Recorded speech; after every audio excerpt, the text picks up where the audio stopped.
Ladies and gentlemen, if you enjoy my video, please click the like button and share the video. It is the only way the YouTube algorithms really notices me. I will be very grateful to you. The eyes in the darkness never blink. Scary story published by Scare Fiction. Read for you by Scare Fiction. Chapter 1. The Ominous Arrival. The road wound like a black ribbon through the thick pines, the headlights of Claire Evans' car slicing through the oppressive darkness. She gripped the steering wheel tighter as the GPS chimed its final direction. You've arrived. The house loomed ahead, its silhouette stark against the night sky. An old Victorian, weathered by time, with a sagging porch and windows like hollow eyes. Claire parked the car and took a deep breath, the kind that fills your lungs with determination despite the unease curling in your gut. She had chosen this place for its seclusion, a chance to escape the nightmares that had plagued her since the accident. Here, in the stillness of Maine's backwoods, she hoped to find peace. But peace was elusive, even here. Claire stepped out into the crisp night air, the cold biting through her jacket. The wind whispered through the trees, carrying the scent of damp earth and something else, something faintly metallic. She shrugged off the sensation and grabbed her suitcase from the trunk, her boots crunching on the gravel as she made her way to the front door.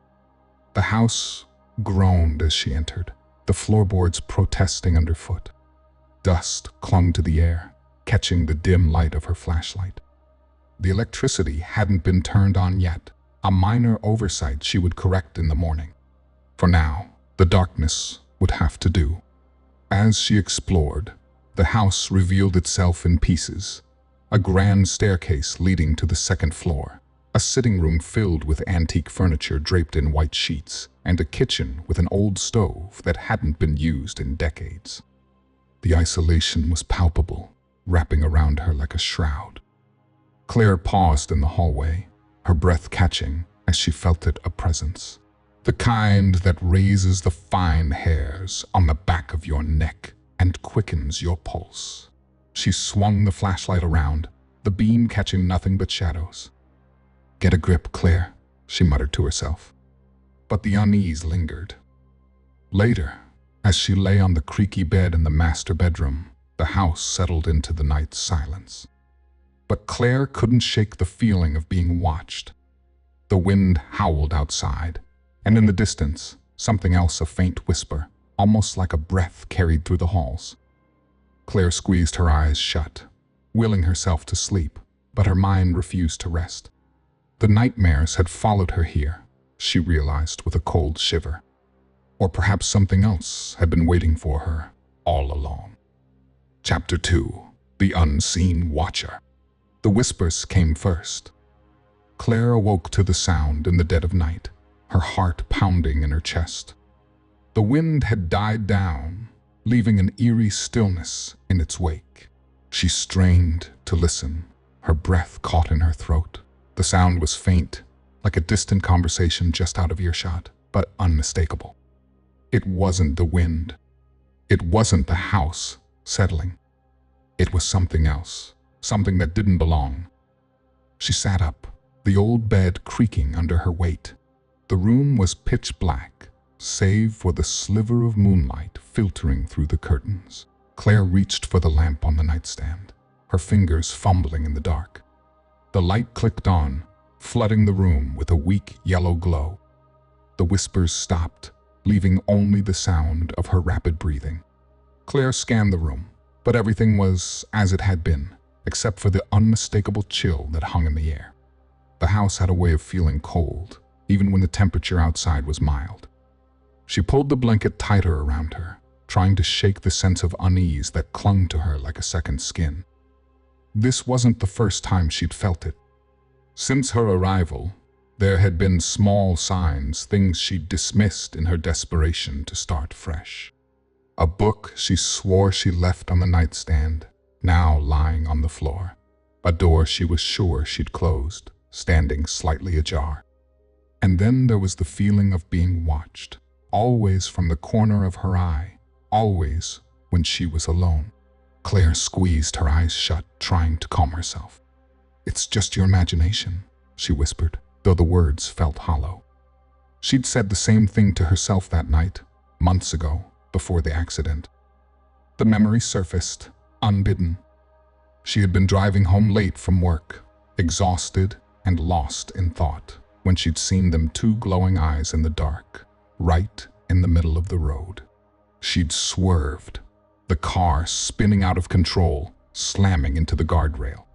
When she came to, she was in the hospital, with only vague recollections of the accident and a deep, unshakable fear of the dark. The doctors had said it was a deer or a trick of the light, but Claire knew what she'd seen. Those eyes weren't animal. They were something else, something she couldn't explain. And ever since, the darkness had been her enemy, a black void that threatened to consume her if she let her guard down. She shook the memory away and stood, wrapping the blanket around her shoulders as she moved through the house. The old floorboards creaked under her feet as she walked down the hallway, past the dusty portraits of long-dead occupants. The cold seemed to deepen the further she went, and the whispers returned just at the edge of hearing, slipping through the walls like smoke. Claire paused at the end of the hall, her hand hovering over the light switch. Every instinct screamed at her to turn it on, but something held her back. Slowly, she lowered her hand and stepped into the darkness. Cold intensified, and she could feel it now. Something was in the house with her. She could sense its presence, close and malevolent, watching her every move. Her pulse quickened, and she could hear her own blood rushing in her ears. With trembling hands, she reached for the door to the guest room and pushed it open. The room was dark, but the moment she stepped inside, the feeling of being watched surged, overwhelming her senses. She flicked on the light, and the room was empty. Empty, except for the chair by the window, which had been facing the wall when she'd last been in the room, but was now turned toward her, as if someone had been sitting there, waiting for her to arrive. Claire's breath hitched in her throat. This was no trick of the mind. Someone or something was in the house, with her, and whatever it was, it had no intention of leaving. Chapter 3. The Eyes in the Shadows. The chair's quiet defiance haunted Claire long after she fled the room. Sleep was out of the question. Every creak, every shifting shadow in the house felt like a taunt, daring her to look closer. But when she finally did succumb to exhaustion, the real terror began. It was the dead of night when she woke to the feeling of something watching her. Claire blinked into the darkness, her breath catching as her eyes adjusted. There, just beyond the reach of the dim bedside lamp, she saw them, two pinpricks of light. Eyes. They were staring at her, unblinking, from the darkest corner of the room. Claire's heart pounded in her chest as she froze, her body paralyzed with fear. The eyes were cold, devoid of any warmth or humanity. They held her gaze with a malevolent intensity, as if they knew her every secret, her every fear. She reached for the lamp with a trembling hand, her fingers brushing the switch. The room flooded with light, and the eyes vanished, leaving nothing but empty shadows in their place. Claire's pulse raced as she scanned the room, but there was no sign of anyone or anything that could have been watching her. "Get a grip," she whispered to herself, though her voice shook. But she couldn't shake the feeling that something was terribly wrong with this house. The next morning, Claire decided she needed answers. She couldn't live with the growing sense of dread that had settled over her since moving in. The house had a history. She knew that much, but the details were elusive. The locals were tight-lipped, dismissive, or vague when she pressed them for information. Determined, she drove into town and made her way to the small, dusty library that sat at the heart of the village. It was there she met Mr. Harris, the town's historian. A stooped man with wispy gray hair and a perpetually furrowed brow. He seemed to know more than he let on. "I'm looking for information about the house on Pine Road," Claire said, trying to keep her voice steady. Mr. Harris looked up from his book, his eyes narrowing. "That old place? What do you want to know about it?" "Anything you can tell me. I've noticed some strange things since I moved in. I just want to understand what's going on." He hesitated, his gaze flicking to the shelves of records behind him. "Not much left to know, I'm afraid. Records were lost years ago. Fire, they said. But I remember some things." He paused, as if weighing his words. "They say that land is cursed, that anyone who lives there doesn't stay for long." Claire felt a chill run down her spine. "What do you mean?" Mr. Harris leaned in, his voice dropping to a whisper. "Every family that's lived in that house has disappeared. Gone without a trace. No bodies, no signs of where they went. Just gone. The only clue left behind is a mention of eyes in the darkness, staring out from the shadows." Claire's breath caught. "Eyes?" she echoed, her voice barely above a whisper. Mr. Harris nodded gravely. "They say it's an ancient curse, older than the town itself. No one knows where it came from or how to stop it. But I'll tell you this, if you're seeing those eyes, you'd best leave while you still can." But Claire was no longer thinking about leaving. Fear had gripped her, but so had something else a need to understand, to uncover the truth, no matter the cost. The eyes had chosen her, and she wasn't sure if she could escape their gaze, even if she wanted to. Back at the house, Claire pored over the scattered remnants of old newspapers and notes she found in the library. The deeper she dug, the more pieces of the puzzle fell into place, and with each new discovery, the shadow of fear grew darker. She couldn't deny it any longer. Whatever haunted this house had been waiting for her, and it was only a matter of time before it revealed itself. Chapter 4. The Descent into Madness. The days bled into nights, and Claire's world became a haze of shadows and whispers. Sleep was a distant memory, replaced by a ceaseless dread that gnawed at the edges of her sanity. The house had become a prison, each room a chamber of horrors that played on her every fear.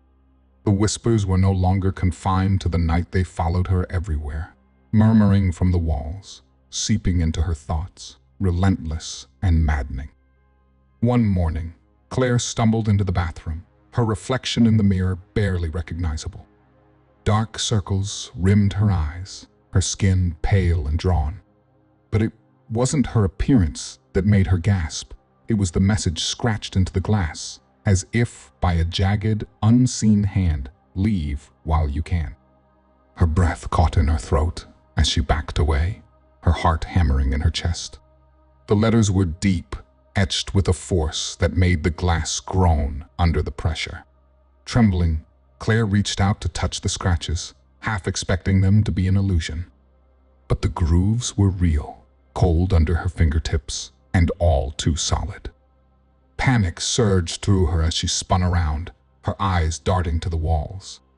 In the dim light of the bathroom, she could see them faint, almost invisible scratches crawling across the walls like spider legs. Words, symbols, marks that made no sense, yet filled her with a primal fear.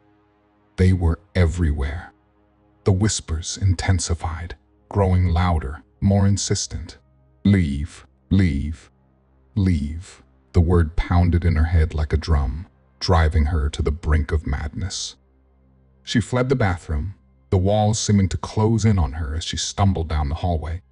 The house was alive, with the sound of scratching, a chorus of invisible claws raking against the plaster.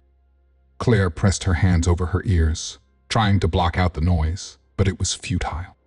The sound was inside her head now, clawing at her mind, tearing away at the last shreds of her sanity. Claire's thoughts spiraled as she tried to rationalize what was happening.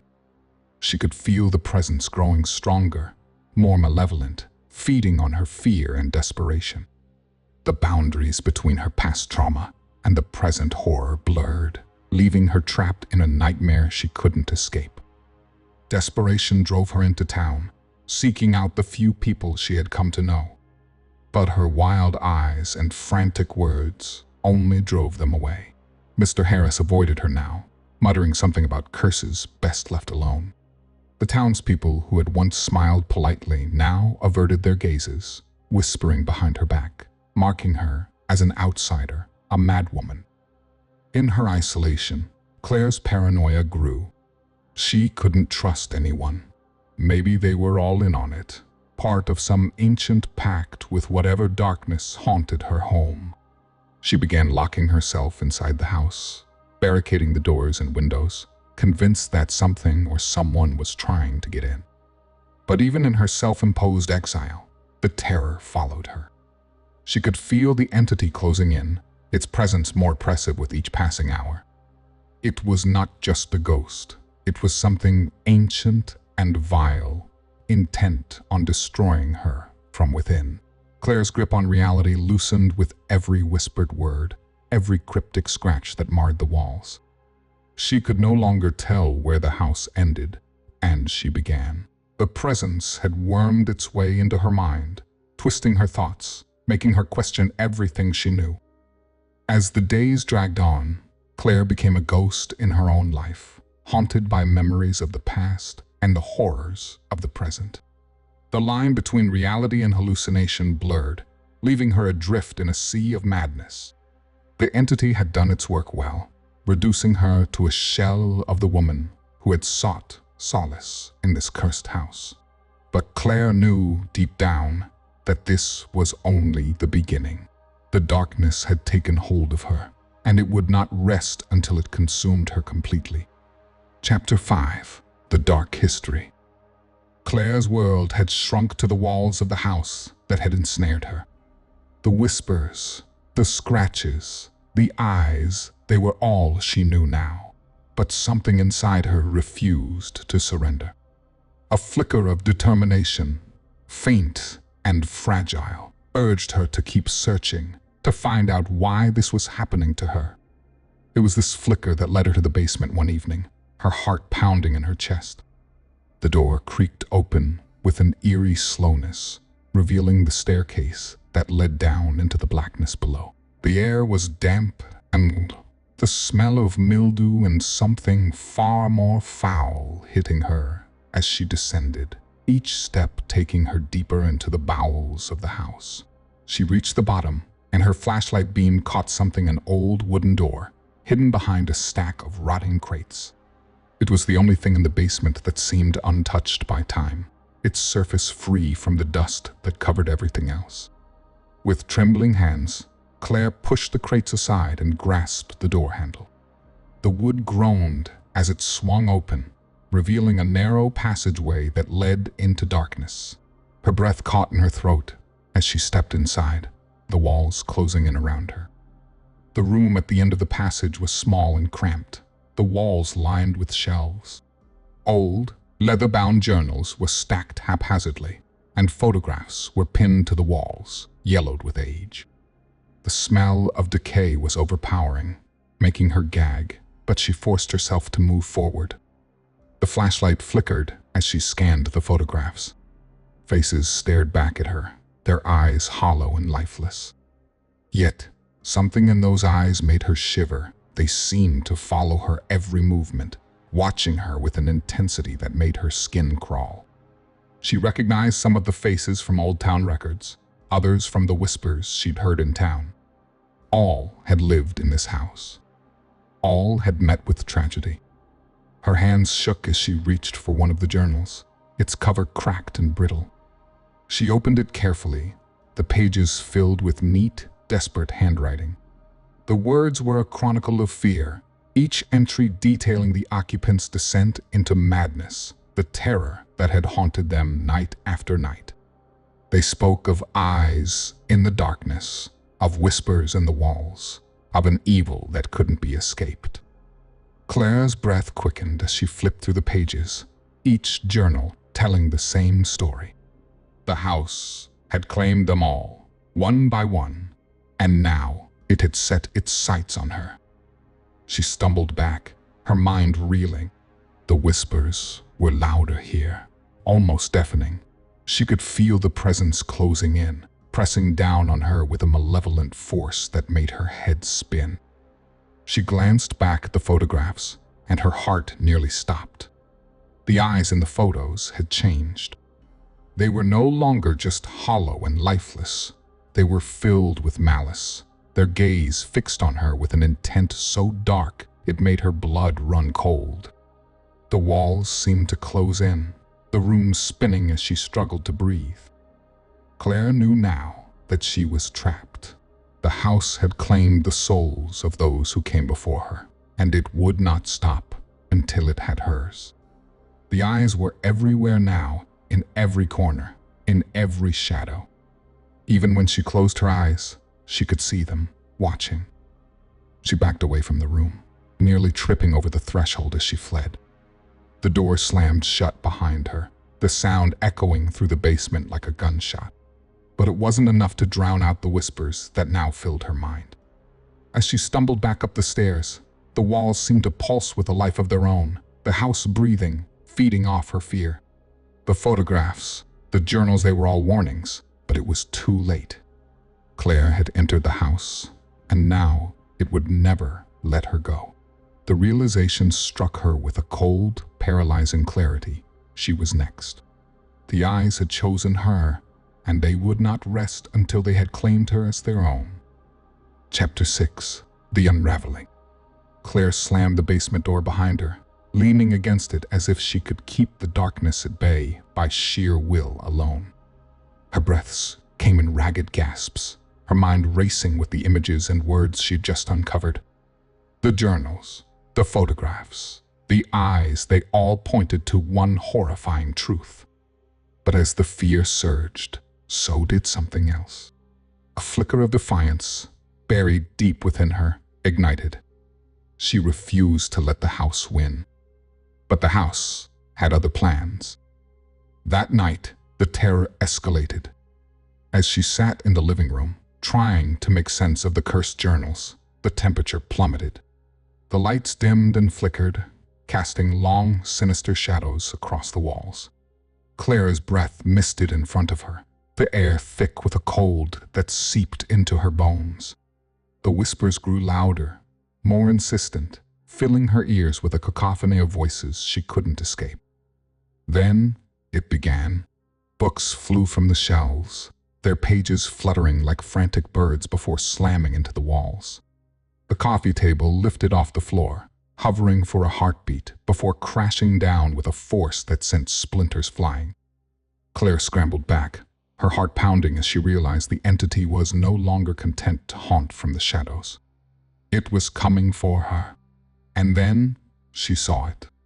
The eyes appeared first, gleaming out of the darkness with a malevolent intelligence that froze her in place.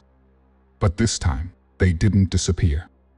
Slowly, the rest of the figure emerged, a shadowy form, tall and thin, with limbs that seemed too long, too unnatural. The face was a blur of darkness, but the eyes, those eyes bore into her, filled with a hatred so intense it threatened to crush her spirit.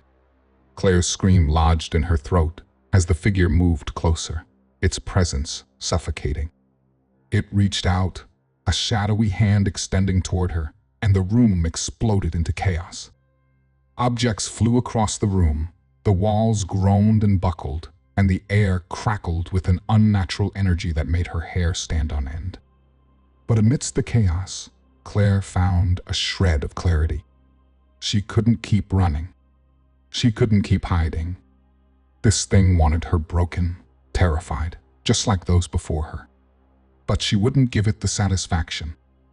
With trembling hands, she grabbed her phone and turned on the camera, desperate to capture proof, to show the world what was happening. But the entity was faster. The phone was ripped from her grasp, smashed against the wall with a force that shattered it into pieces. The light surged, then died, plunging the room into darkness. cold hand wrapped around her throat, squeezing, crushing. Claire's vision blurred, spots dancing before her eyes as she gasped for air. The whispers were a deafening roar now, the words incomprehensible, a storm of hatred and rage. She clawed at the hand, her panic rising, but it was like fighting smoke, impossible to grasp, impossible to stop. Just as the darkness threatened to take her, a surge of adrenaline kicked in. Claire's fingers brushed against something solid, a shard of glass from the shattered coffee table. With the last of her strength, she grabbed it and slashed through the air. The entity recoiled with an inhuman shriek, and the pressure on her throat vanished. Gasping, Claire stumbled back, her chest heaving as she sucked in precious air. The entity loomed in the darkness, its eyes burning with a fury that shook her to her core. But it didn't move. It just watched, as if waiting, as if daring her to try again. Claire's body trembled with fear and exhaustion, but something stronger kept her on her feet. She wasn't dead yet, and as long as she breathed, she had a chance. She'd been pushed to the brink, but she wasn't ready to fall over the edge. Not yet. This house wanted to break her, but she was still standing. And now, she was more determined than ever to fight back.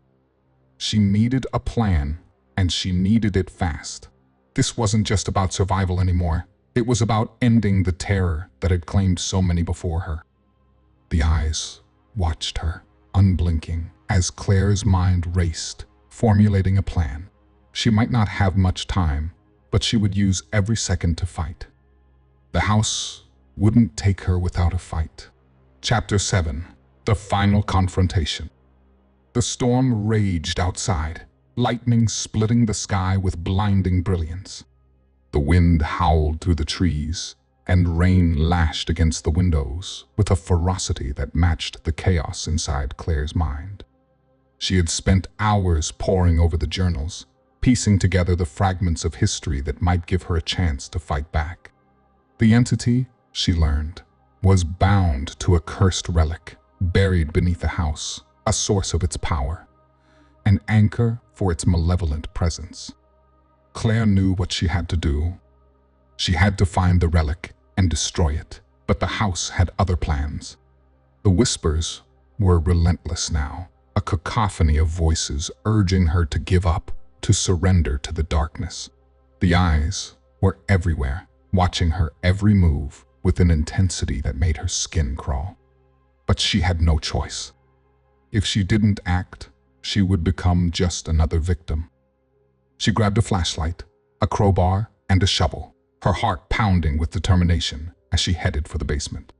The storm outside mirrored the tempest within her, the rain and wind a relentless backdrop to her desperate mission. With each step down the stairs, the temperature dropped, and the oppressive weight of the house seemed to press down on her. In the basement, she moved quickly, her flashlight beam cutting through the darkness as she searched for the hidden chamber. Her breath came in short, sharp bursts as she finally found the spot where she believed the relic was buried, a small, unremarkable section of floor that felt different under her feet. Claire set to work, prying up the wooden planks with the crowbar, her hands shaking with a mix of fear and adrenaline. The storm outside raged on, the thunder a constant drumbeat that matched her frantic digging. The earth was cold and damp, but she kept going, her resolve hardening with each shovel full of dirt she cast aside. Suddenly, her shovel struck something solid. Claire's heart leaped as she unearthed an old, ornate box, its surface covered in strange symbols and a dark, tarnished sheen. It was the relic she had been searching for. She grabbed it with trembling hands, her flashlight revealing the intricate, cursed carvings that covered it. As she lifted the box, the air around her crackled with an otherworldly energy. The entity's presence grew stronger, its malevolent force palpable as the house began to tremble. The lights flickered wildly, and the whispers rose to a deafening roar. The entity manifested fully, its form a grotesque amalgamation of all the victims it had claimed. Faces twisted in agony and terror floated around it, their eyes pleading with Claire. The storm outside seemed to merge with the storm inside, a maelstrom of fury and despair. Claire's hands were slick with sweat and rain as she fumbled with the box, trying to open it. The entity moved closer, its dark, shifting form pressing in on her. It tried to break her spirit by showing her faces of her past, her parents, her friends, all twisted in pain, accusing her of failing them. With a final surge of determination, Claire pried the box open. Inside was a small, blackened amulet, the source of the curse. The entity roared in fury as she grabbed the amulet and, with all her strength, smashed it against the concrete floor. The impact sent a shockwave through the house, the walls vibrating with an intense force. The entity screamed, its form unraveling, its power weakening. Claire staggered back, gasping for air as the house seemed to exhale a long-held breath. The oppressive presence receded, the whispers fading to a distant murmur.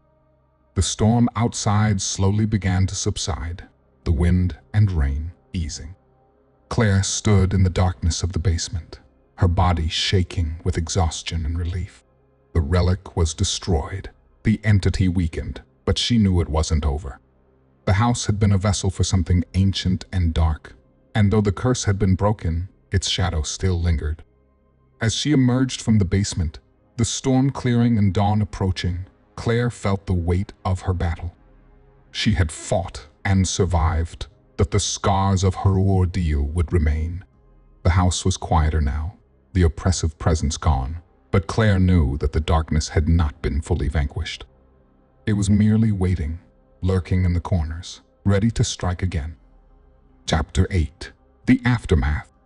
The first light of dawn crept through the broken windows of the house, casting a fragile warmth over the battered interior.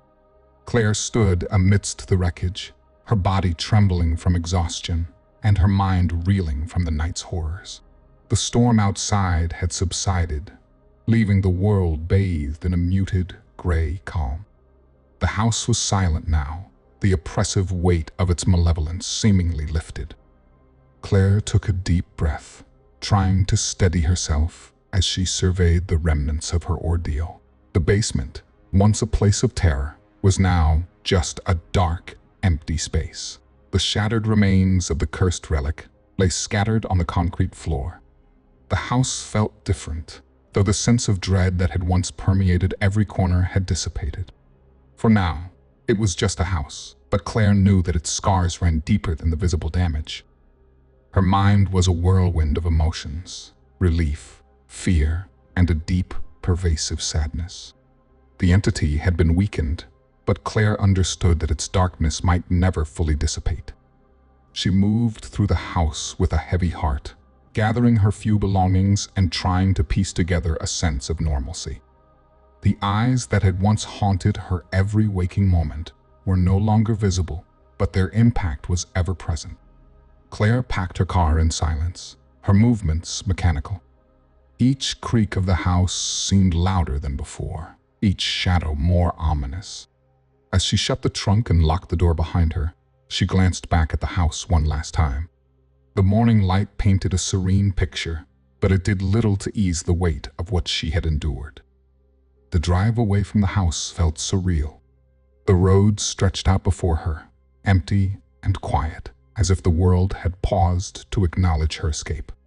Calm after the storm was deceptive, and Claire couldn't shake the feeling of being watched. Her hands gripped the steering wheel tightly, her knuckles white against the dark leather.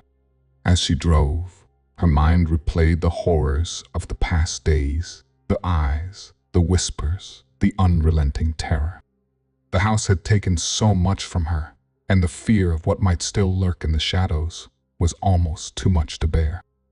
It wasn't until she was miles away from the house that she felt a chilling touch of dread. Glancing into the rearview mirror, Claire froze. For a split second, she saw them two cold, malevolent eyes staring back at her from the reflection. Her breath caught in her throat as she turned to look behind her, but there was nothing there. The road was empty, the forest stretching out in its usual, unremarkable way. The eyes in the mirror were gone, but the lingering chill remained. Claire's heart pounded as she focused on the road, trying to shake off the feeling of being pursued. The house might be behind her, but the terror felt like it had followed her into the car. And the thought of those eyes watching her was a haunting reminder that the darkness had not been entirely vanquished. As she drove further away, the eyes in the mirror seemed to haunt her thoughts, a bitter reminder of the price she had paid. Claire had survived, but the terror had left an indelible mark on her. The house was behind her, but the darkness might never let her go. It was as if the entity's presence had woven itself into the fabric of her reality, waiting for another chance to strike. The road stretched out before her, an endless path into an uncertain future. Claire knew she couldn't escape the shadows entirely. The eyes, now just a faint memory in the mirror, were a chilling promise that the darkness might follow her wherever she went. The house had been a nightmare, but the echoes of its terror would remain with her no matter how far she drove.